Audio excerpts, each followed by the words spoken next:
je m'appelle Marie, je travaille avec Francophonie Jeunesse de l'Alberta, je suis l'enseignante responsable pour le bureau d'animation en leadership et aujourd'hui on va faire de la luge ensemble et je vais vous montrer quelques options pour bien vous amuser. Alors aujourd'hui on est à Bonnie Doon Park, c'est un endroit que j'aime bien, j'emmène ma nièce ici. L'hiver il y a quelques côtes avec la neige qui sont bien couverts. Il y en a comme à tous les niveaux aussi, ce qui est super bien. Puis l'été, il y a un parc d'eau aussi là-bas. Il y a même une patinoire aussi l'hiver. Alors vraiment, il y a plusieurs éléments pour toutes les saisons. Alors j'aime bien venir ici. OK. Alors voici ce que j'aime bien porter pour ce genre d'activité. On va commencer par les long johns. Je mets ça en dessous de mes pantalons. Puis j'aime bien aussi conduire avec parce que tu ne veux pas avoir trop chaud dans la voiture et commencer à suer. Alors j'ai porté ça. Et ensuite, s'il fait assez froid, j'ai porté des genres de sweatpants par-dessus. Alors l'idée en Alberta, c'est d'avoir différentes couches. Alors si tu as trop chaud, tu peux en enlever. Puis c'est ça. Ensuite, il y a deux types de pantalons que j'ai apportés. L'un, c'est comme plus juste un pantalon imperméable, comme pantalon de pluie, on va dire. Alors il n'y a pas beaucoup de, comment dire, c'est pas très épais, mais c'est très bien. Alors ça te garde au sec, qui garde au chaud. Alors si je porte les long johns, je porte mes sweatpants et je mets ça par-dessus. C'est déjà super bien. S'il fait plus froid, là je vais avoir mon pantalon de neige qui est plus épais. Il y a déjà des couches que je peux, comme j'ai dit, on peut enlever ou ajouter dépendant du temps. Alors pour ça, on veut avoir différentes couches, mais excepté les pieds. J'ai apporté deux bas, mais pas pour les mettre en même temps. Alors comme une bonne paire de bas en laine, comme ça.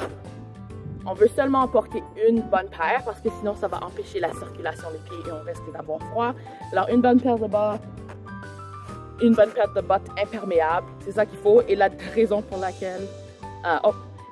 laquelle, j'apporte deux, c'est au cas où mes paires de bas se fait mouiller. Alors je peux quand même rester au chaud ou si ça devient humide, je peux changer mes bas mais ne pas porter deux paires de bas.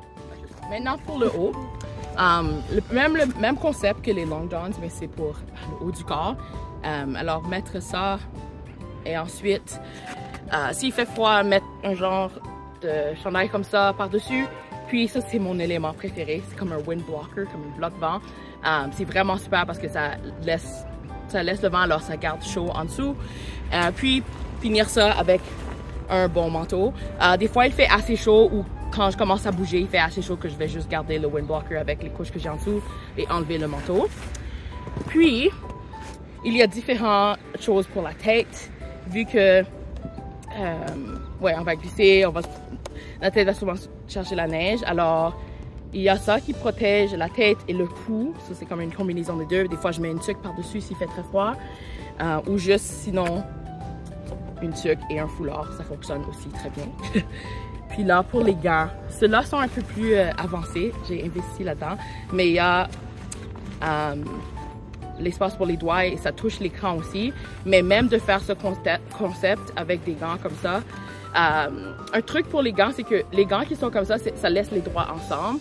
Alors, c'est plus chaud que les gants qui ont les doigts séparés. Alors, mais des fois, j'ai un gant comme ça, puis je mets juste les petits gants noirs en dessous. Comme ça, si j'ai besoin d'enlever mes mains, j'ai pas aussi froid. Puis, il y a aussi ce genre de cachou-là, juste en toile, qui est très simple, qu'on peut mettre avec une tuque, un foulard. Et c'est pas mal ça pour le haut. Alors, j'ai deux types de luge avec moi. Celui-là, comme ça, je l'ai pris à Costco. C'est 45 $. Il y en a aussi Kintyre, différents niveaux. Il y en a des cercles. Il y a aussi ce qu'on appelle les crazy carpets qui sont aussi moins chers. Alors je pense qu'à partir de 20 $, on peut commencer à trouver comme une bonne luge. Il y a de toutes les tailles et de toutes les formes, honnêtement. Et c'est quoi ça?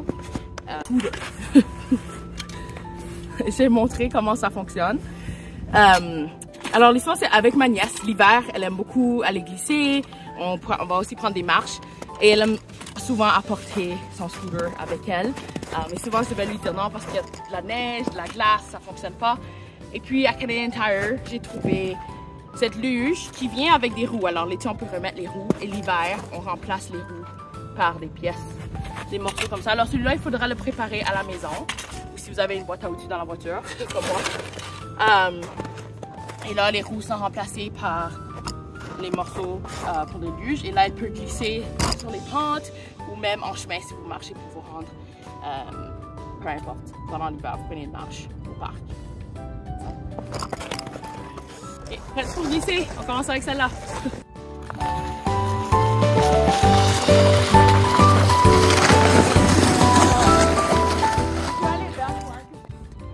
Ok, on va passer à celle-là. C'est vraiment les plus tout petits aiment vraiment ça, mais je vais l'essayer pour vous aussi.